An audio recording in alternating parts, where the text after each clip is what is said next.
Hello, everyone. Welcome to the Cohn Zone. We're the Cohns, Pere Fils. I'm Grant. That's my dad, Lowell. The 49ers season is basically over, not mathematically, but basically over. But we have some bets to clear up and another bet to make moving forward.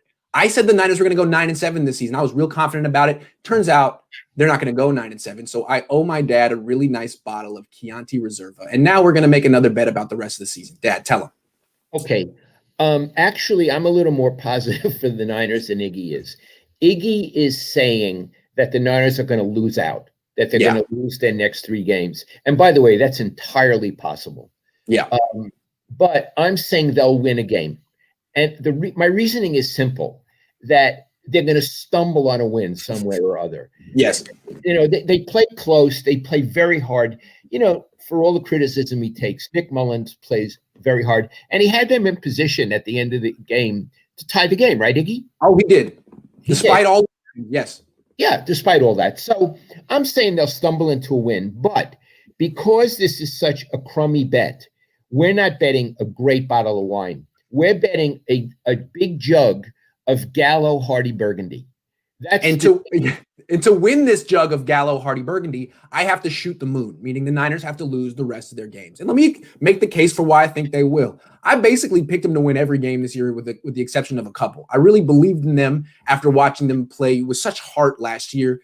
They still played with heart this year. They had a lot of bad luck.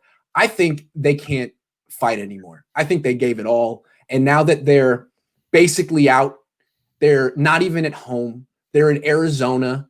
I think it's depressing and bleak, and I think football's not really that much fun to play anyway. It's fun when you're winning.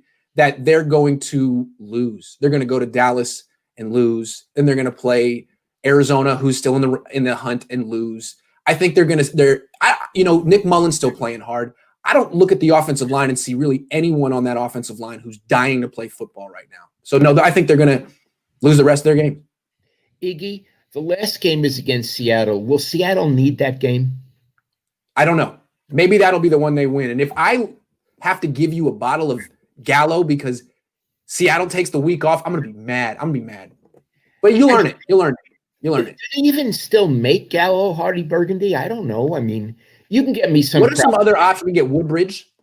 Woodbridge is really a step up. I mean, that's true. I don't think this bet deserves a Woodbridge. We could do Woodbridge. We could on one of the lower shelves. Okay. All right. We'll go lower shelf. Anything on the lower shelf. I mean, I think you can get this bottle for like $6.99. Carlo Rossi? That's not good enough.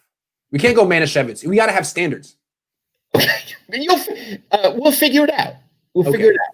All right. So that's our bleak outlook for the rest of the season. I think no more wins. My dad thinks they'll stumble into one, possibly week 17 because the Seahawks won't try. Hey, that makes sense. That's a savvy bet. Let's move on. So it doesn't really matter what record they have at the end of the year. What matters more is how they approach the rest of the year.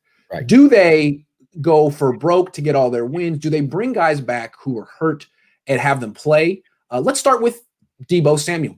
He has pulled his hamstring twice this season, fought back each time to come back as quickly as possible. Do you think he should play if he can at any more point in this season, even if they make the playoffs? Iggy, they're not going to make the playoffs. So could we put that aside? Forget that I said that. I lost my mind for a second. Yeah, even if they make the playoffs. McFly, who's met me a Hardy Burgundy that they're going to lose all their games. Okay. Speaking of which, McGlinchey is now McFly until he gains about 20 pounds. Let's keep going. He's McFly. Yeah. Ask the question again because you blew my mind. Should Deebo Samuel play again? They have 3 games left.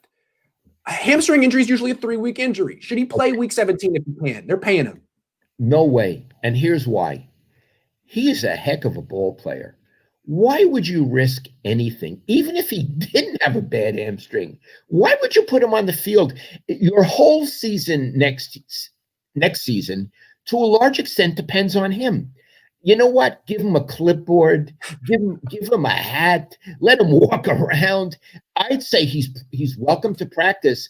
Put kryptonite on the field. He's not allowed to go on the field in a real game. No way. What do you think? Well, you say, yeah, like to a large extent, their season in 2021 depends on him. Same thing happened this year. To a large extent, their season depended on him. He broke his foot in June. He pulled his hamstring in October. He pulled his hamstring in December. They never had a chance. When he's on the field and he gets the ball consistently, they're really tough to beat. But he wasn't on the field. So, yeah, everything they have to do this offseason, they have like some things. They got to get Mike McGlinchey to gain 30 pounds. They got to get Deebo Samuel maybe to lose 5 pounds. Because the thing about Deebo, he had hamstring issues in college. So this is now a recurring theme, and that's a scary issue for a wide receiver who needs to be fast and not pull his hamstring. So, yeah, okay. Sit him down. And, the other thing about hamstrings, because, when I was younger, I was a runner, and I've pulled hamstrings. It is a 3-week injury. It really hurts when it happens. It burns. It's a burning feeling. What I used to do before racing, I used to get my legs so hot. If I was running 220, I would do a lot of 220s before it. So I was really warm. And if I had another race after, I did it all over again because the hamstring would go. I think there's a possibility that they're not telling him how warm he has to be before he runs his first route. I think it's very possible. Also, I noticed with football players, they're built to run about 40 yards. You watch them before a game when they warm up, they do like 40-yard sprints. You were running 220s to warm up. It's a different thing. It's a different thing. So I don't know what they got to do there, but the other players aren't pulling their hamstrings as much as him. And he did it in college. They got to figure that out. Don't play him again. Just get him on some type of recovery diet plan so this doesn't happen next year. Let's move on to another player. Okay. Unless you got something else you want to say about Mr. Deebo. Nope. Okay. Should George Kittle play again this season? And the reason I ask is he broke his foot 8 weeks ago. It's supposed to be an 8-week injury. He's going to practice this week. He's probably not going to play this week, but he's fighting to get back on the field, probably because he's a captain. He's the leader of the team. And they pay him a lot of money, and he takes pride and all those things. What do you think? What should they do with Kittle? Okay. The idea that Kittle is practicing earlier than they thought he would and would like to play is a real testament to what a great guy he is and a great teammate and a great competitor. And even though he got this big salary, he still wants to do it. Having said that, I'd put him in the Deebo Samuel class. They don't let him near the field because he's another indispensable player. Funny things happen in football, even in preseason games. People get really hurt. I would tell him, no, you cannot play again this season. Yeah, this broken foot that he had 8 weeks ago was a freak injury. They say it usually happens in car accidents. It was freak. So that one happened. And then week 1, he sprained his knee just because he was catching a pass that was above his head and he got hit low. So yeah, absolutely, he should not play. If they have Deebo Samuel and George Kittle healthy for 16 games next year, they'll win 9 games no matter who their quarterback is. The fact is, those two guys basically missed the season, and everyone else had to pick up the slack and couldn't. So yeah, there's nothing left to evaluate with those two guys. They're the two best players in your offense. You need them healthy for next year. This is basically glorified preseason. Don't you dare let George Kittle back on the field, even though he wants to come back on the field. That's right. He's honorable to want to come back. The team needs to take a long view right now. They're not taking the view of 3 more games. That's silly. This is a very big organization worth a lot of money. They need to take the long view. And in the long view, these guys need to be ready for next season. They don't play. They can be in the locker room and go around and give good cheer.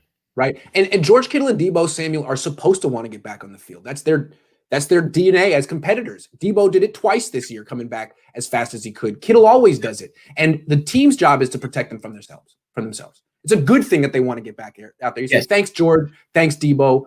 We'll get you next year. Right. And it's the team job not to let them. I'm with you. So those 2 players hurt now. Thank you. We love you. See you later. And you know what, George? You want to practice? Great. Fine. Practice. You cannot play. Absolutely not. All right. Let's move on to the final player. Starter sit, Jimmy Garoppolo. And the backdrop here is that he sprained his ankle in the same game that Kittle broke his foot. High ankle sprain. They were thinking surgery. They said no, and they said 6 weeks. Kittle was 8 weeks. It's been 7 weeks. Kittle's slowly coming back. Jimmy isn't even practicing this week. Should he come back and play this season, Dad? Okay. We have to be very careful how we set this one up, Iggy, because we can't speak to how injured he is. I'm just saying the expectation when he got hurt is that he would be able to come back and play. That's what the team kind of said. If the doctors and the team and the trainers feel that he's healthy and that he would not hurt himself by doing normal quarterback things, I think as opposed to Deebo Samuel and number 85, he should play. Yep. And here's why. They have a big decision to make for next season about, is he the best quarterback for them going forward? I have my doubts. I bet they have their doubts. And I think if he could play 2 or even 1 game, to show to them who he is and what he has. So I think if he's well enough, now, and well enough doesn't mean 100%. It could mean 90%. Yes. Okay? I don't think any of these guys are 100% by the end of the season. I don't know the percentage, but an acceptable percentage, they should want him to play because they need to know where they stand. What do you think, Iggy? I think thinking from the 49ers perspective, they absolutely should want him to play. He's not like Deebo and Kittle. They're still evaluating him. They don't know whether he's worth the money they pay him, whether he's a cornerstone player in their franchise, whether he's going to be on the team next year. So, yeah, it would really help them to put him on the field, evaluate him further, maybe pump up his value because it's got to be at an all-time low, and maybe they could trade him. So, yeah, they should absolutely want him on the field. They understand, we don't want to hurt you again, but if you are healthy, we're paying you like $1.6 million a month. You got to get on the field. Actually, I mean, they're paying him like $1.6 million a week because you get game checks every week and you only get paid during the season. He gets paid a lot of money. If he's healthy, he should play. But let's think about it from Jimmy's perspective. I don't know what he's thinking. Keep going. Hold on. One more thing. From their perspective, if he's well enough, whatever percentage it is, he should want to be on the field. Like Deebo and Kittle. And Samuel want to be on the field. He should have the same pride and desire. And if he's well enough, they would want to see him with that. Yeah, I mean, forget the fact that he's paid a lot of money and he's the quarterback. I mean, Brett Favre would have committed homicide to start. He wouldn't be like, I just don't feel 100% this week, guys. Phillip Rivers, most quarterbacks are like, no, you cannot keep me out of this game. You cannot keep me out because if you keep me out one game, I could lose my job. I might never play again. No, I'm getting on the field if I physically can. That's the attitude. And then the team has to be like, no, man, come on. Just like with Kittle and Deebo. So I don't know where Jimmy's coming from, but all I know is that he's not practicing right now. And Kittle is. It's interesting. But Iggy, you were going to say, let's look at it from Jimmy's point of view. Let's look at it from Jimmy's point of view. So the Niners absolutely should want him on the field. From Jimmy's point of view, I don't know if he's had conversations with the team about next year, but everyone knows the team can move on from him next year and probably should because he's so expensive, he's gotten hurt, and the cap's going to go down. So he knows where he stands with the team. He knows there's a good chance he won't be on this squad next year. He knows they're probably out of the playoff contention. He knows the offensive line stinks. He's gotten hurt behind it twice this year. If he comes back and plays a meaningless game, gets hurt again, then he does have to have surgery. Then that's going to cost him money in free agency. That's from his perspective, why he may not want to play. But then there's also another way to look at it, why he should want to play. Dad, what do you think? Well, hold on. I want to stick with this point that there are all kind of good reasons for him not to want to play and good reasons that the team wants him to play. And I want viewers to understand this. Very often, and it may even be for the most part, the desires of the team and the desires of the players are in conflict. Right. You always think of it as one happy family. It's not like that. Management has a certain view and players have a certain view. And in this case, what Jimmy may want and what the team may want may be at loggerheads. And that's a very interesting subtext. Because you could look from Jimmy's perspective like, look, I got hurt the first time. I came back 3 weeks later. I wasn't healthy. I played hurt. I got hurt again. I haven't had surgery. Don't make me do this again. Don't question my toughness. I already came back and tried and got hurt again. These games don't count. Let me heal up for next season the way you want Deebo and Kittle to heal up for next season. The difference is you're not Deebo and Kittle, Jimmy. You're not. And the other reason, and there's a slim reason that Jimmy might want to play, if he feels they're going to get rid of him, he may want to showcase himself. Yeah, absolutely. I mean, he doesn't have much value right now. Right. I mean, and even if for not much value. Exactly. If he doesn't get back on the field, the most likely case is the Niners cut him or they trade him and someone else cuts him because he's too expensive. He's probably going to have to sign a new contract next year, like a 1-year deal, and be someone's backup and prove that because how can you bring in Jimmy Garoppolo as your starter when you don't even know if he's going to be healthy? He'll have to do some kind of prove it thing unless he can come back this year and show what he showed last year. So it would be in his interest to come back and play if he's healthy. In that, looking at it that way, certainly it would be. Yeah. These three players from the Niners' point of view, and believe me, they must be talking about it 24/7 about these three players. Iggy, it's a fascinating thing that we're talking about. Yes. And it's more important than the next three games. Oh, absolutely. We're talking about. Yes. You agree? This is the whole thing with this team right now. Yes. Right. And what's interesting about like the players being interested in these topics too, I'm sure most of the players don't know what's going on with Jimmy. They don't share it with the players. No, that's Jimmy's business. And he's in a whole different tax bracket than a lot of those guys. It's not really their business. I'm sure they have speculation like us. But okay, before we move on, we have a topic from Jermaine Pickett on this subject. They have to move on from Jimmy getting O-line free agent for $8 to $10 million and Mullins, Jameis a rookie contract. Yeah, he's just saying basically they should go cheap at the quarterback position, upgrade the offensive line, and get rid of Jimmy. I'm fine with that. Draft a guy. That's cool. What I wanted to ask you, let's have a mini side bet for a nickel. Do you think Jimmy Garoppolo will play again for the 49ers this season? Do you think so? This season? This season. No. I don't think he will either. No. Do you think he'll practice again this season for the 49ers? Maybe before the final game. I don't think he will. I think he's never – do you think he'll play another game for the 49ers? Now, that's a dime. That's a quarter. Okay, here's the thing. They will keep him if they can't get somebody better. You have to have a starting quarterback. Yeah. So will they get somebody better in the offseason than Jimmy? My guess is they will, and he will never play for them again. What about you? I agree.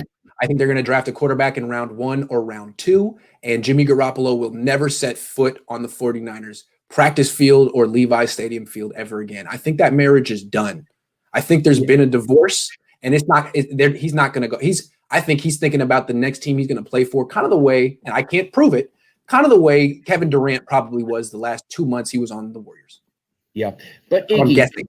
One thing I would like to understand, you say they'll draft a quarterback, and you're saying this rookie would be the starter?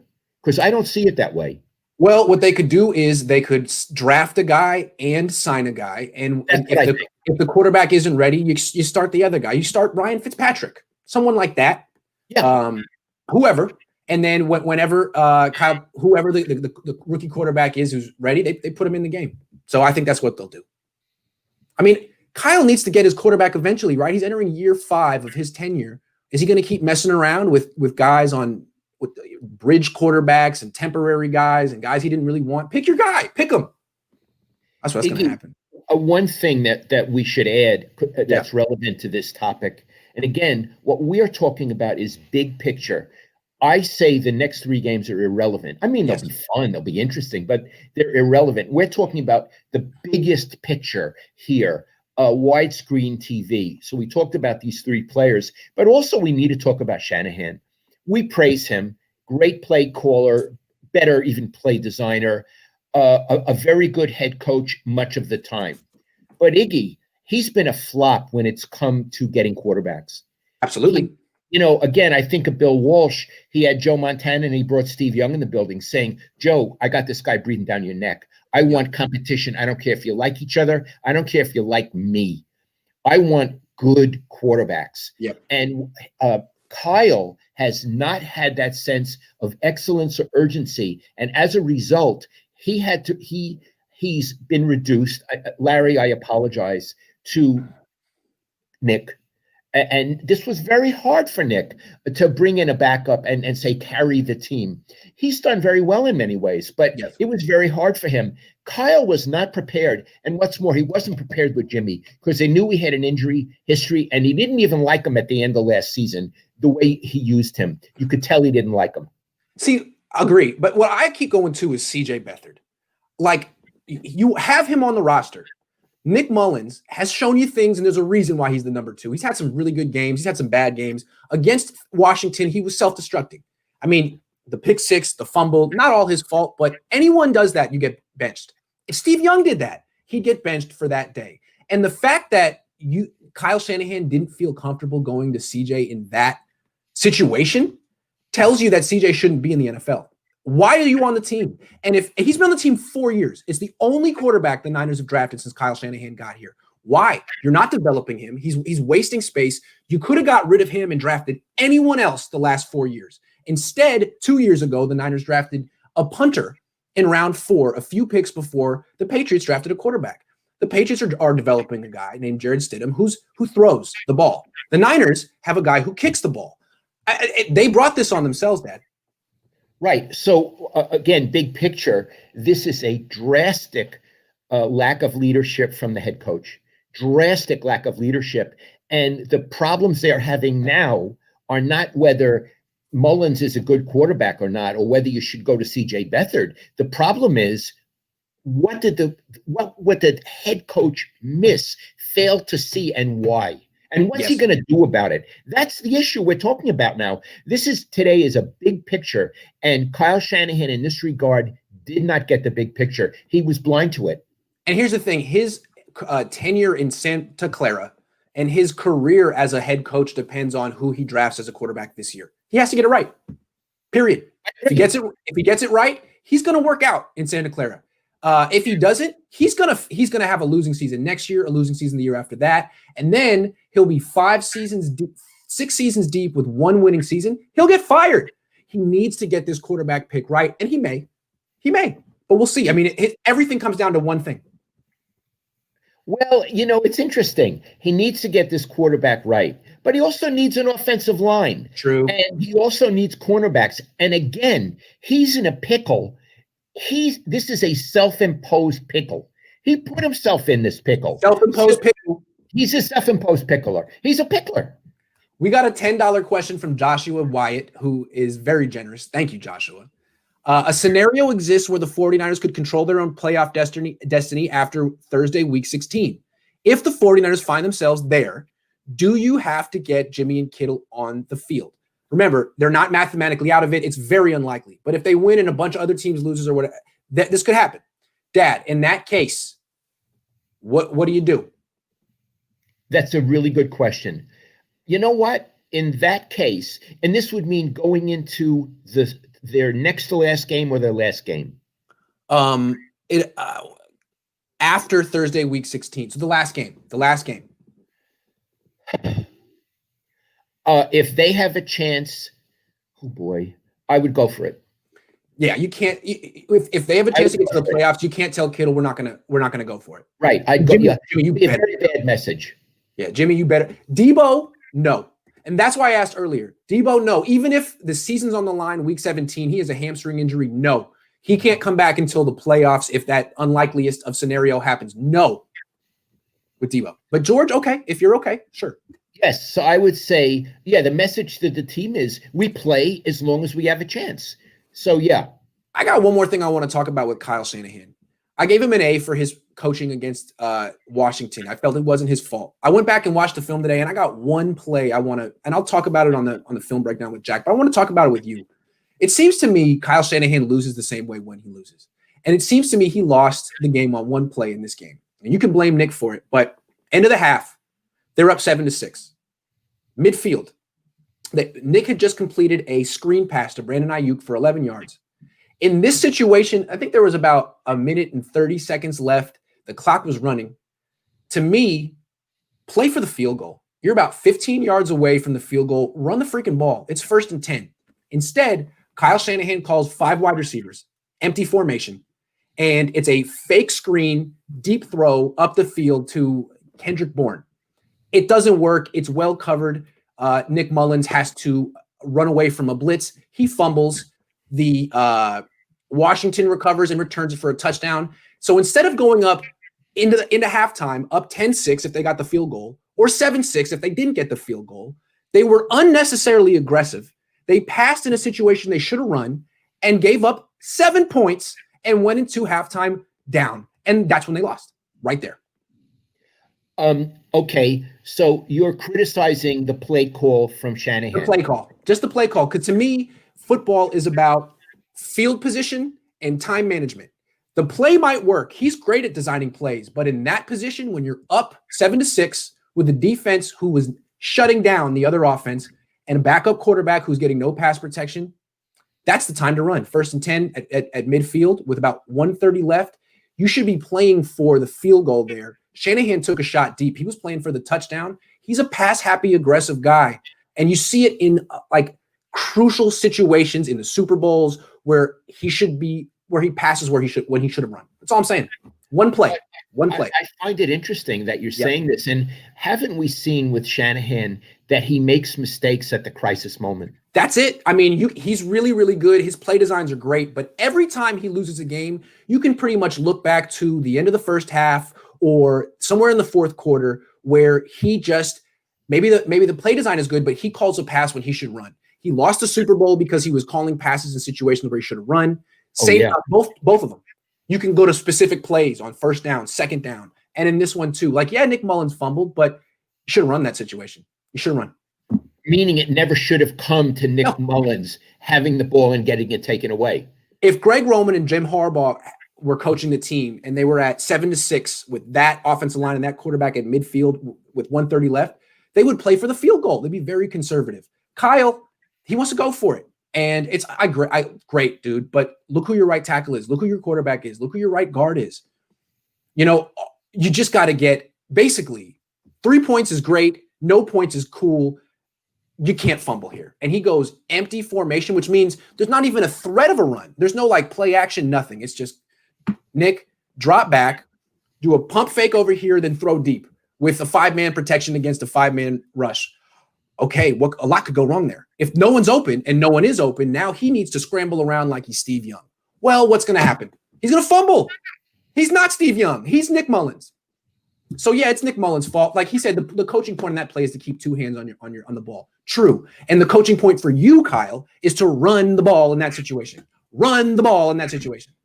Anyway. I love it. It never should have come to that. And plus, he could have held Juszczyk in the backfield at least to protect his quarterback. Yeah, that's what I'm saying. So, okay. Final question before we move on. Not addressing offensive linemen, corners that all contributed to this year's disaster. Not addressing the offensive line and the corners all contributed to this year's disaster. Who would take the biggest blame, Jed, John, or Shanahan? Who do you think has the biggest say on the vision for the roster? Shanahan. Period. It's a one-word answer. Thank you for the question. It's Shanahan. Jed gets him what he wants. John pays. Excuse me. John gets him what he wants. Jed pays. All right. Let's talk Mike McGlinchey. I've been watching his tape a lot, Dad. I've shown clips, and I've talked to former coaches about him. And this is what we've seen. We see a guy who not only is having the worst season of his career and is the worst starter on the Niners offense, a guy who gets run over every game, thrown on his back multiple times, but a guy who doesn't even seem to fight back anymore. Sure, he's underweight, but when he's in pass protection, he keeps his hands at his knees and he doesn't even get a punch in. Trent Williams does. Joe Staley used to. His method of pass protection is to give ground and hug the guy and just keep backpedaling. Or if the guy goes around him, to turn and chase him after the fact and commit a holding penalty. What I see from Mike McGlinchey is a guy who hasn't taken a stand all year. He keeps letting people push him and punch him, and he just stands there and takes it. And my question is, Mike, how are you not embarrassed when you watch that film? And Mike, do you really want to play football, or are you just a big guy who got drafted in the first round and you're fulfilling your obligation? Because when I watch you on film, you look like you don't want to play football. You're playing a fighting game, and you're not fighting back, Mike. You're not fighting back. That's your key point, Iggy, that it's a fighting game. When you're on the line of scrimmage, it's a fight every time you and the guy who's coming at you. Think of it as the way I would think of it as boxing. A guy punches you, you got to punch him back. Yes. Your defense is to punch him back, not to run away or to get knocked down. You have to, at a certain point, have courage. You have to, at a certain point, say, I'm sick of you beating me. I'm sick of you punching me. Look what I can do to you. And he's not done it. He's not made the courageous choice. He's made the choice to be a victim. And in football, and I would say in generally in life, it's not helpful to be a victim. And he needs to make a new choice, or he needs to get into a new line of work. The only stand he's taken all season is against armchair critics. He went on Twitter to say that he's been unfairly criticized. He went to the press conference to say he's been unfairly criticized. When he has one good game, he tweets stuff about how good he is. That's the only stand he's taken all year. When a defensive end lines up across from him, he's just passive. He took one other stand. He yelled at McKivitz in the middle of a play. Correct. He took a stand against his rookie right guard, but not against the defensive end who's whipping him. And one more thing, I'm going to describe it real quick, and I'll show this with Jackhammer this afternoon. The Niners played awful. Nick Mullins, 2 turnovers. Jeff Wilson, 2 turnovers. The offense was really bad. They were still in a position to tie that game at the end. They got the ball. And this is the sequence. 4 plays. First play, screen pass to Brandon Ayuk. On the right, Mike McGlinchey goes out, dives, misses his block. Brandon Ayuk picks up 7 yards on his own. 2nd and 3, run to the right to Mostert behind McGlinchey. McGlinchey's blocking Montez Sweat, who picks him up, throws him to the side, tackles Mostert for a gain of 1. So now he's messed up the first 2 plays of the drive. 3rd and 2, Mullins drops back, hits Bourne over the middle for 22 yards. Oh my God, the Niners are going to pull this off. But no, McGlinchey got beat again by Sweat, commits a holding penalty. Okay, back him up, 4th and 12. 4th play of the drive. This time, Sweat fakes like he's going outside where he just beat him, goes right into McGlinchey's chest, throws him into Nick Mullins, and Nick Mullins has to throw a pass with McGlinchey in his face, blocking him. End of the game. He couldn't secure a block one time in the final 4 plays for the Niners to actually have a chance. Thank you, Mike, for trying. And Iggy, on the holding, was that when they got the long completion down the field? That's right. Which would have been in position to tie the game. They were moving. They were in business, but he couldn't block Montez Sweat one time on the final drive. Not once. So, Iggy, when people say that Mullins lost the game, and of course, he lost the game, but McGlinchey's right up there with him. Right up there with him. And, I got to put Kyle there, too, even though I gave him an A. One bad play call at the wrong time can ruin everything. And, yes, Nick Mullins needs to keep 2 hands on the ball. You need to run the ball in the right situations because that's really the only way you lose. When you pass when you should run. He's a wide receiver at heart, and he's pass happy, Dad. You run to win. Iggy, we'll end this now. I want to speak directly to Mike McGlinchey, and let's end it. Mike, I've never met you. I assume you try hard, and you're a very nice man. I'm an old guy. I've been around this a long time. Here's my advice for you, and I hope you listen. Fight back. You need to fight back. In fact, Bill Walsh wanted his offensive lineman to get in the first punch. He always said, get in the first punch. Fight back or even get in the first punch. Finally, have some pride. Have some pride. Don't fight back against me. Fight back against the defensive end who's, Mike, they're dying to go against you. They're lining up. They're looking at you like, we got McGlinchey this week. I'm going to get a sack. I'm going to get 2 sacks, and I'm going to get paid. Mike, fight back. You're Cameron right now from Ferris Bueller. I got to take a stand. You got to take a stand. What you got to do is go into the garage and kick that Ferrari out of the garage. Kick it right out. That Ferrari symbolizes you somehow. All right, let's move on. We got some questions. Let's go to them real quick. Gold-blooded says John Lynch is the general manager. He needs to manage Kyle's poor decisions. Yeah, I agree. Hold on. Let me get to RMJ monitoring. Sorry, they're coming in fast. I agree with what you say on McGlinchey, but if this is how he practices all week, is this an O-line coaching issue as well? Does this also apply to the interior O-line? What do you think? I think that's a great point, and the answer is yes, yes, yes. Yes, yes, yes. I can't help but notice that the entire offensive line's play dropped when Joe Staley left. It seems like he really was a coach on the field. So I don't know if he was a coach on the field. I don't know if it's how it works. He may have been, but he established a standard. Right. They talk about holding players accountable. He did that. He did that. All right. Let's keep moving with a couple questions. The next one's from Kyler. On that screen to Ayuk on that drive, McGlinchey slammed his hands on the ground after whiffing the block. He's not a pro. Yeah, he kind of have little temper tantrums mid-play. He does it all the time. Good call. Good job, Kyler. I agree with you on that. Let's see. Final one. There is a way to fix McFloppy. You do what we did to Pettis. Mike, you're returning this kick or trade him to the Bachelorette like Rogers. Wow. Hey, okay. All right. Thanks a lot. That was a really creative suggestion. Now let's talk about everyone's favorite topic, apparently, around here, the backup quarterback controversy. Watching that game against Washington, my main takeaway was, wow, this offensive line is terrible. I feel bad for Nick. I feel bad for CJ. I feel bad for Jimmy and anyone who has to play behind it. A lot of people's reaction was Jimmy is the reason the Niners are bad. Nick is the reason. Nick is the reason the Niners are bad this season. He needs to get benched now. He needs to go. He shouldn't be on the team next year. CJ should finish the season. That surprised me. It felt like actually where we're at. That's a footnote. I don't know. Let's try to set out. You're going fast. So let's try to slow down a little and say what we're talking about. After the game on Sunday, you were on the Zoom call. I wasn't. No, not after the game. Monday, during the presser with Shanahan.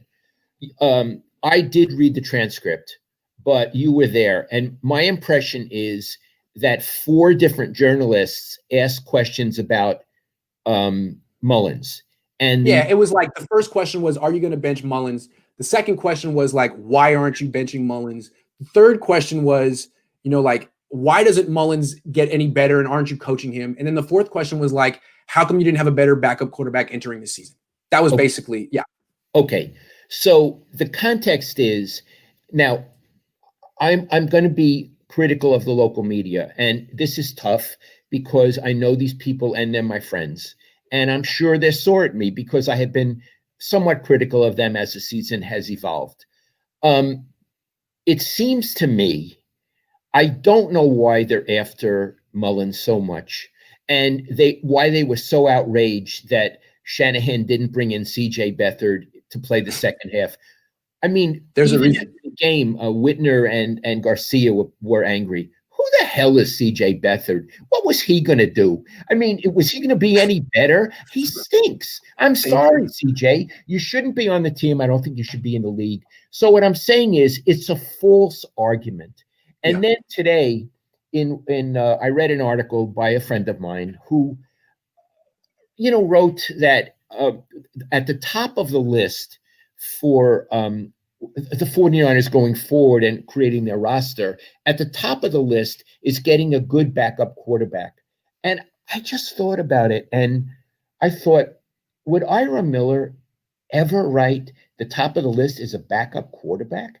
No, the top of the list is the quarterback. The starting quarterback. The starting quarterback. They don't know. And then the right tackle. And then the corner. I mean, usually starting roles are a little bit more important than the backup roles. Usually. Yeah. So, I wrote a tweet. I mean, the problem with the Niners this season wasn't that Nick Mullins stunk. It's that Jimmy Garoppolo got hurt. And couldn't be on the field. That's the problem. And the problem was, even before he got hurt, he was no good. At the first game of the season, at home, he got beat by Arizona. I'm correct on that, right? That's right. And he's bad. So they don't have a starting quarterback. It seems to me to focus on this and to go after poor Nick Mullins. No one said he was Johnny Unitas. It seems to me, you said a footnote. I agree. It's off the point. It's looking in the wrong direction. And when you write these things or say these things, I want to say it's misleading people who are trying to understand what's going on the team. So I want to talk a little more. This morning, I read an article saying that, they need the high priority, that number one priority is a new backup quarterback. I don't think Ira Miller would ever write that. I wrote about a certain writer, and he called me, and his feelings were hurt, and I could see why. And to be honest, I really like this writer. I consider him a friend. I feel bad and I feel guilty because I'm a Jewish guy. I was born with an extra gene for Jewish guilt, although Iggy doesn't have it because his mother's Italian. So there was nothing personal in what I wrote. It's just I felt, God, I can't believe that these people are so focused on something that's irrelevant. And it kind of bothered me. Iggy, how do you feel about it? Yeah, I mean, I understand having very hard criticism for a franchise quarterback who's making $30 million a year, or a first round pick, someone with real expectations making millions. But for everyone to have the same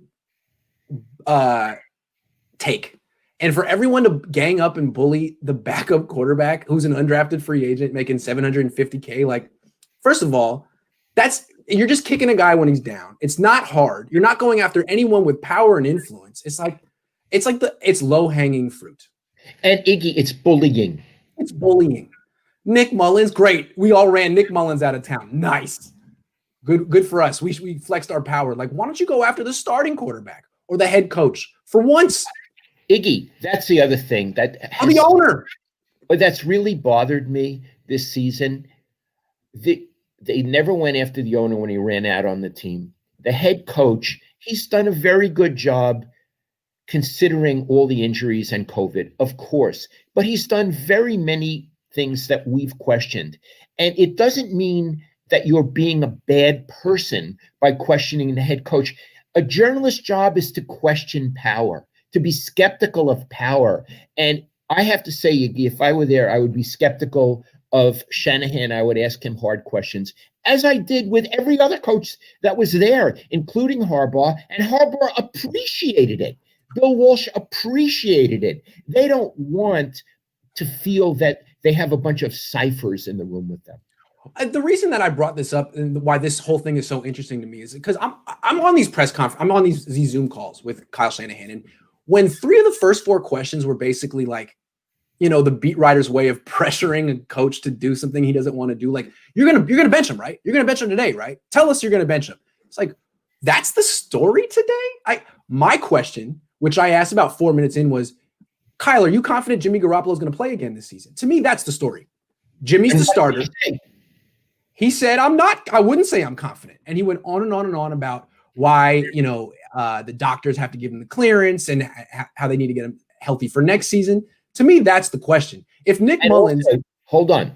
Not only is that the question, that's the news. It's the news. What came out of that conference yesterday was not Nick Mullins. It was Jimmy. Is he going to play? And all the implications that we went over a half an hour ago. That's the news. And that's what I used to do. On any beat, there are X number of people who cover a team on any beat. And there tends to be, and I've known this for 40 years, what I'd call a herd mentality. Iggy, I think you know what I mean. Yeah, what's the story today? Is the writers, they mean well and they want to be good journalists. But sometimes there's an easy storyline and they'll go for it. Like, Nick Mullins is no good. What are we going to do? It's irrelevant to what's happening. And they don't want to get beat on the story. Right. So if somehow, and I don't think they make a conscious choice to do it. I don't think they're in collusion. I don't mean that. But somehow they all choose the same or similar topics, so that way no one will get beat and look bad. Right. So when Maddie starts the press conference with a question on Nick, everyone's like, "Oh, well, Nick's the story today. I got a question on Nick." Because Maddie is so good. Yes. And Maddie is so powerful. Exactly. Oh, that's the story. Yeah. Right. So if Maddie asks it, then you think, oh, I was thinking B, but Maddie asked A. A must be the story. My attitude is, I never wanted Iggy to write what other columnists were writing. Otherwise, what did they need me for? I wanted to write what I want to go into this before we answer this question. What I really wanted was to be distinct, have a distinct point of view and a distinct voice. And I have the impression that you feel the same way. Whatever seems to be the topic du jour is not necessarily where you're going to go. Ira Miller didn't go there. He'd be damned if he would. What interests me today? What is newsworthy today? What's important today? And I got one more thing to say. columnists earn more money than beat writers. And the reason they do is because we are quote unquote stars. I don't have an ego like that. I'm telling you how newspapers think. They pay us more, but they pay us to have our own opinion, to be forceful, and to write well. It's very scary to be a columnist because you're out there, fans go after you, and players and management can go after you. I knew one columnist, and I won't say who he was or where he wrote. I would see him in the press box going over to someone from another paper and say, "What's the story today?" And I used to my head would spin. You're getting paid a lot of money to know what the story is. Mm-hmm. You're there for your ideas, and the idea that you would consult with someone else and from another paper, it just, it blew my mind, Iggy. Right. So what I would say is, whatever minimum success I ever had, a lot of it was based on the fact that I would not be part of the herd, and I would be Lowell for better or for worse. And I've taught Iggy to be that way too. Yeah, I like to ask the question other people aren't asking. I try to follow in that tradition because I know Ira wouldn't be like, "Oh, that's the question today, I'll do that." It just surprised me that today the topic on Monday is run Nick Mullins out of town. Blame Nick Mullins for the entire season. That seems a little intellectually dishonest. Can we get back on topic, please? What about the starting quarterback? Is he going to play again? And if not, why? It's supposed to be a 6-week injury. That's the story. No, we need a quarterback. There is no such thing as a backup quarterback controversy. It's not a story. It's not. It's really not. I was thinking about being your own person. Ira Miller went to Penn State, and Matt Millen went to Penn State. And he knew Matt Millen very well. So Matt Millen, they brought him over to the Niners, and he was coming off the practice field, but the PR guy said, "Listen, no one go on the field. We'll bring Matt over, and he'll talk to everybody." Well, Ira knew Matt Millen. He walked right on the practice field, and he engaged Matt Millen, got a private interview in front of everybody. Yeah. And afterward, when he got off the field, the PR guy says to Ira, "You never follow instructions." And Ira said, "You're damn right." Yeah. Damn right I don't. Yeah. That's why I'm Ira Miller. Matt Millen. Yeah, that's why I'm going to go in the Hall of Fame, and all these other beat writers who follow directions are just going to be the guys writing the stuff that is all the same. Yeah. They didn't get Matt Millen today, so they're going to go with whatever player the PR staff made. That's what happens. The PR staff makes a couple players available, and everyone just goes with what's presented. It's usually one obvious angle. That's the best. Yeah, so and you understand in the COVID, it's hard. The PR staff has to do that. It's hard. It's hard for them. It's not like you can go into an open locker room. So I don't fault them, the PR staff, at all. They have to make players available, and they can't make 50 or 60 players available, but they do control the narrative. And it's unfortunate the way this has worked out. And what it means is sometimes you have to dig a little deeper than what the PR staff is able to give you. Yeah. And I guess what we're saying, I don't know. I think it's time for the 49ers press corps to start looking big picture. I respect their passion about the backup quarterbacks, because not many people are passionate about backup quarterbacks. I respect how deep into football they are, inside football, but I think it's time to start thinking about who's going to be the starting quarterback next year. I think this is the story. And does the current starting quarterback still want to play here? That would be, if we could get some investigative journalism on that, that would be wonderful. Some connected people out here. What's up with Jimmy? And you know what, Iggy? Another topic is, why hasn't the head coach created a better quarterback rotation on that team? Why hasn't he done better? These are very important questions to ask. And the point is, they're legitimate questions. Yes. They are legitimate questions. And if Kyle doesn't want to talk about it, find somebody else to talk about it. And I really hope the Niners aren't thinking like this too. If they think, hey, it's all Nick Mullins' fault, he makes our offensive line look worse, he makes our offense look worse, it's all Nick Mullins' fault, then they will have the same problems next year that they had this year, because this year was a product of denial at the quarterback position, the starting quarterback, and at offensive line. There was no bad luck at those two spots. That was just the Niners' plans falling apart. They need to honestly address both positions. And Iggy, I'd say we could go a little further even. If they bring back Jimmy next season, and I'm not objecting to it, because he may be the best they can get. He may very well get hurt again, and then they have Nick Mullins again, or Nick Mullins somebody else. but a backup there. And if they end up with a backup again, it's their fault. Not Oh, the yeah. backup's fault. Oh, yeah. They got to find a new right tackle and a new right guard. Otherwise, bringing Jimmy Garoppolo back doesn't help. Right. Doesn't help. All right. Those are all our topics. We can take some questions. Joshua Wyatt has one. And I don't think I have the answer for you, Joshua. I lost you, but the question is, you can't see it, Dad. Can we talk what the Niners need to do to give themselves a shot? Cardinals and Bears lose Sunday, and the Vikings lose to the Saints Christmas Day. 49ers would control their own destiny with 2 games left. Joshua, I don't know. You bring up I'm glad that you're on this. Let me figure it out and get back to you later this afternoon, Joshua. Thanks for the tip. I'll get back to you. I have no idea. But just don't hold your breath, is what I'm saying. Let me see if I can find some questions. Dad, which player do you think was a bigger loss, Buckner or Staley?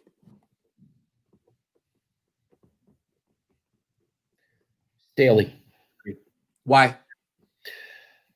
The offensive line is the worst position group on the team. Yep. It's killing the team. Yes. And he, first of all, 71 is a very good player. Yes. He's very good. But Staley seemed to have a standard, and it seemed to be able to inculcate that into the other players, especially McGlinchey. And I think when he left, the whole morale of that group went away. And I see Trent Williams as a very good player, but as a player on his own. Agree. He's Han Solo. Yes. He's Han Solo. He's like, hey, I played well. Hey, you're on your own, buddy. I don't know what to tell you. What can I do? Yeah, Joe Staley was unique. He was one of a kind. He took more ownership on this team than pretty much any player I ever covered. Now, so that doesn't mean it was good to get rid of Buckner. No. It doesn't mean that at all. But I was asked a stark choice. It's an interesting question because Buckner's like 11 years younger than Joe Staley and better than Joe Staley. But the Niners defense is still good. Yeah. Maybe the answer to this will change in a few years if the Niners defense falls apart and Trent Williams just takes over. But right now it's Staley. That loss, and we didn't expect it. Everyone in the offseason was like, sure, the Niners lost Buckner and Sanders, but they upgraded on the offensive line. No, they didn't. What else we got? Lowell, how long before Grant overtakes Matt? Matt Mayoko? Yeah. It's not a relevant question because we're in different lanes. Matt is on a TV station and Grant writes for Sports Illustrated, which is a publication, and does YouTube. Matt Mayoko is absolutely unique and a Bay Area jewel, a treasure. They're absolutely not with each other. Yeah, different lanes. Thanks for the question and the tip. Lowell, were you ever a 49ers fan? A 49ers fan. You know, it's interesting. When I first came out here, I came out in 1966 to go to graduate school at Stanford. And I used to listen to the Giants games and Lon Simmons on the radio. And I used to watch the Niners and John Brody. And I had never been a big Giants fan, New York Giants fan. So I did. I really liked the 49ers. And I had a mild rooting interest in them until I became a sports writer. And after that, you don't feel those things anymore. Okay, Joshua Wyatt's sticking with us here, and I appreciate it. He goes, it's math. The 49ers hold all the tiebreakers if they win out. We have all offseason to do an autopsy, but can we talk about the 2020 season while it's still alive? Fair enough, Joshua. If you say they win out and they hold the tiebreakers, I believe you. I don't know. So, Dad, let's humor Joshua because he's giving us like $25. Sure. Let's say the Niners can make the playoffs if they win out. I don't know if that's the case, but if that's true, I already said they're going to lose out. But let's talk about this Dallas game coming up. How confident are you that the Niners can win this one, that they can stumble into a win this week on the road in Dallas at 10 a.m.? Yeah, I've said that they'll stumble into a win. But if you want to be specific, who's going to be the quarterback for Dallas? Andy Dalton. Andy Dalton is not a great quarterback, but he can do things. They faced him last year and made him look sick week 2 against Cincinnati. Now he's on a better team now. And they had a pass rush. Good point. True. Yeah. Okay. I don't particularly feel that the Niners will win this game. See, I think the Niners defense will play well. I think it'll play like it played against Washington. Maybe not that well because Dalton's better than Alex Smith. Alex Smith left. But the offensive line. Mike McGlinchey's still going to play. He's going to have to take turns blocking Aldon Smith and DeMarcus Lawrence, who are both terrific. They're going to lose the game. Mike McGlinchey and Colton McKivitz are going to lose this game for the 49ers. And then it's going to be all Nick Mullins' fault because he gets hit and then fumbles, or he gets hit and throws a pick. You know what'll happen, Iggy? If Mullins doesn't have a good first half, then they'll bring in C.J. Beathard, and he'll have a worse second half. Correct. That's exactly what'll happen. It'll answer the question. But no, I don't see any particular reason to think the Niners will win this game. No, absolutely not. They can't compete with this offensive line. It's that bad, and they need to realize that and not be in denial this offseason the way they were last offseason. They were in denial. Now, Iggy, this may be my best shot for the Gallo Hardy Burgundy. This might be it. Because he's going up against a stiff at quarterback. He's okay, but he's a stiff compared to Kyler Murray and Russell Wilson. Those guys have beaten the Niners and shredded that defense already. So this is the one, Dad. You got to feel pretty confident this week. Robert Saleh, you got Robert Saleh on your team. I figure the Niners will win by 31 points. There you go. And then I'll get my Hardy Burgundy. Mr. Positivity. Isaac says, I recall reading somewhere that Staley is open to coming back as O-line coach. Could that help save the line? Quarterbacks look bad coached. If Alex Smith retires, would you get him to be the quarterback coach? It's interesting. If they want to do it, maybe they can be apprenticed, but they need to learn how to do it. Yeah. First of all, it's a really interesting question.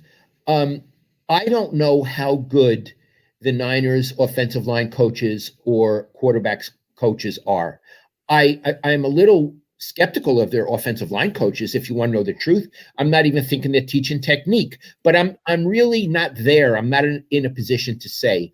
Also, Alex Smith and Staley, it's one thing to be a player. It's another thing to be a coach. It's a whole other endeavor. And these are both very, very wealthy men. Yes. They may not want to put in the time.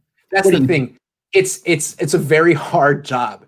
It's you work 7 a.m. to 9 p.m, 6 days a week, and then you coach on Sundays. It's nice that you get to stay at home and you don't have to travel like in baseball and basketball throughout the week. There's no road trips. There's just weekend road trips, but that's a lot of work for a guy who probably is worth $150 million. Why would he do that? Right. I remember when Barry Bonds was a hitting coach for a minute. Do you know how hard hitting coaches work? Oh, God. Chili Davis never stopped. Iggy, when he was the batting coach for the A's, he never stopped. He worked so hard. And Barry Bonds, I may even know as much about batting as Chili, but why would he do it? Yeah. Do you want to get to Barry, are you going to get to the ball yard 5 hours early every game and watch film and have a detailed report for every batter on your team about what they're doing well and what they're not doing well? And then are you going to do it after the game?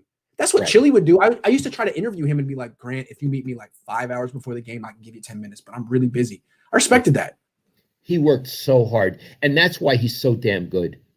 Yeah, and that's why usually the players who become coaches after they retire are usually backups and guys who didn't make a fortune during their careers. Now, Chili was no backup. He had a lot of home runs. He played for the Yankees, but I don't know that he made a fortune. It's a different era. It was before free agency. I'm sure he didn't make $100 million. Yeah. All right, let's keep going. People are being extremely generous today. Thank you. I'm looking for the next one from Dylan. Let's see. Anyway, I can't get it on the screen. Would you consider trading Fred Warner? If Saleh ends up in Detroit, they have a horrible defense, possibly would be willing to trade Stafford or picks. We would save money and possibly get a quarterback. That's an interesting thought. Fred Warner is going to cost them about $18 million. Would you trade him, or is he another guy like DeForest Buckner who's a foundational piece and you don't mess around? Iggy, my feeling is he's untouchable. I feel Iggy. He's would you call him a middle linebacker? Yes. Best in the league. Yes. No, I wouldn't trade him. I wouldn't have traded Buckner either. Right.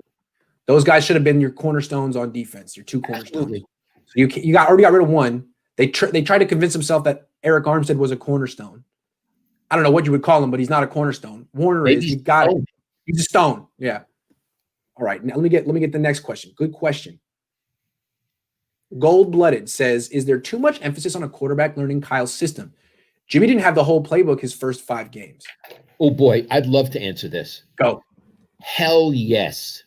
Hell yes. Iggy and I have talked about this a lot. There are two kind of coaches. Let's talk about offensive coaches. There are system coaches and non-system coaches. A system coach, Shanahan, Gruden is a system coach. I have a system. You have to fit into it. You're not good at throwing this pass, but it's my system. Try it. Mhm. Do it. A non-system coach, Bill Walsh, says, what are you good at? Yes. We'll make the game plan. Joe, you don't throw particularly well long. Don't worry about it. I don't have a system. We'll find a way to exploit your many gorgeous qualities. We'll make the system around you. So, Shanahan, if I have certain, I really admire him, but I have certain criticisms of him. Jimmy played better when he wasn't doing the system.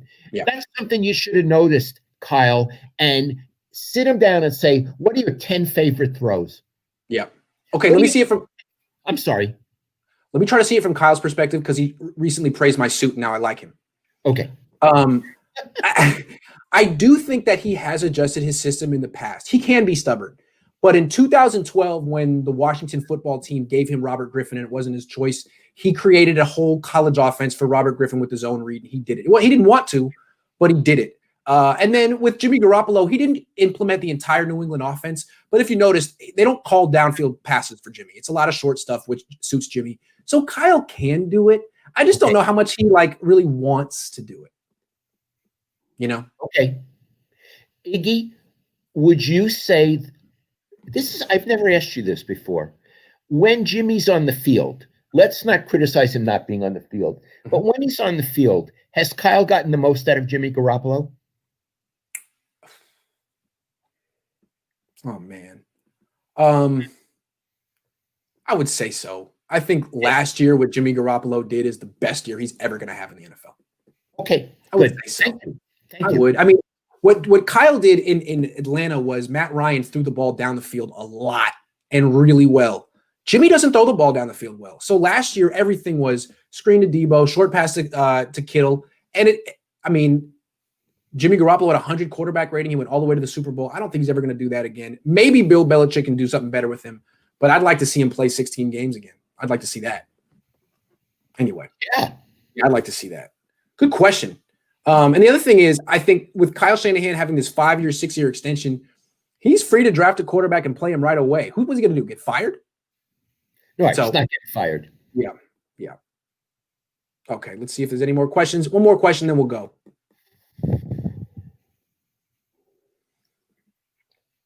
Is it safe to say Matt Ryan is smarter quarterback than Jimmy? I don't think so. I don't know Matt Ryan. I think the thing is, when Kyle got Matt Ryan was already good. He had been to Pro Bowls. Jimmy had 2 starts before he got to Kyle. So I think Kyle just had to develop Jimmy and didn't. And I think that the idea that Kyle developed Matt Ryan is a little overstated. He might have gotten a good year out of Matt Ryan, but he didn't develop Matt Ryan. Ryan was developed already.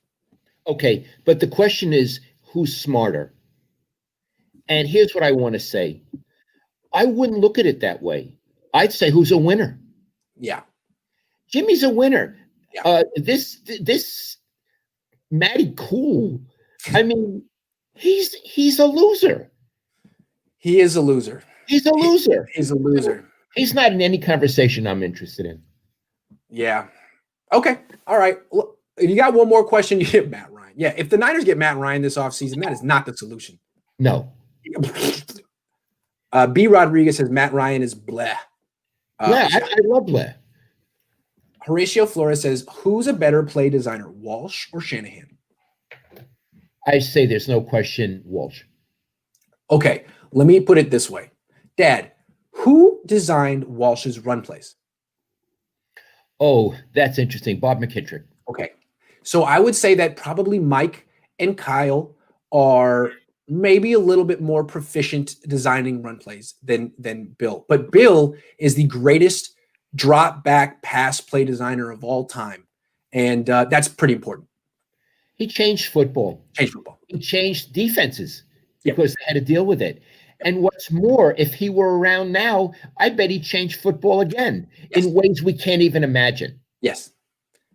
And If he had 1st and 10 at the 49-yard line, up 1 with 133 left, he'd run the freaking ball, even though he's a genius. Yes, he'd run the ball. He He'd run appreciated running the ball. Because he understood that football is about time management and field position. He would explain that to you. Bill, why are you running the ball? Because that's football. He didn't have to show off his great passes every play. No, I asked him once. He was showing me film second time at Stanford when they beat SC, and they were running in the second half. I said, Bill, why are you running so much? He just looked at me and goes, Lowell, that's football. End of story. Okay, final question before we go. Big Golden Nugget says, Lowell, advice for parents with kids that don't appreciate vacations. Wow, that's it. He's talking about me because I posted that thing about the Coliseum, those pictures. You did pay for that. I sold you on that. Please, it'll be enriching. Oh, boy, did you. And I put up the money, and then without even asking Mom, and then she said, what are you, nuts? He didn't even graduate from college. He's just from high school. And I didn't go to Italy until I was 40. That's what she said, right? Yeah. Here's my advice. Don't post those photos. I really enjoyed the Coliseum. I just take bad pictures. When you posted the photo the other day, it made me feel like a schmuck. I'm so sorry. I didn't realize I made you look bad. All of a sudden, I'm just throwing out all of our privilege and all that stuff. Oh, God, I'm sorry. I really enjoyed that trip, and I got the most out of it. I kept a diary. Changed my life. Hunter just gave us a $20 tip and said, just wanted to say Tuesdays are the best. Love the show. Hunter, thank you. You're wonderful. And we love the show too. And we love all you guys for watching. All 495 of you. Thank you so much for being here right now. But we're going to go, Dad. I got to give you a call. I'd like to talk to you right away. Okay, straight away. I'll call you. Thank you, everyone. See you next Tuesday. Thank you very much. I really enjoyed today.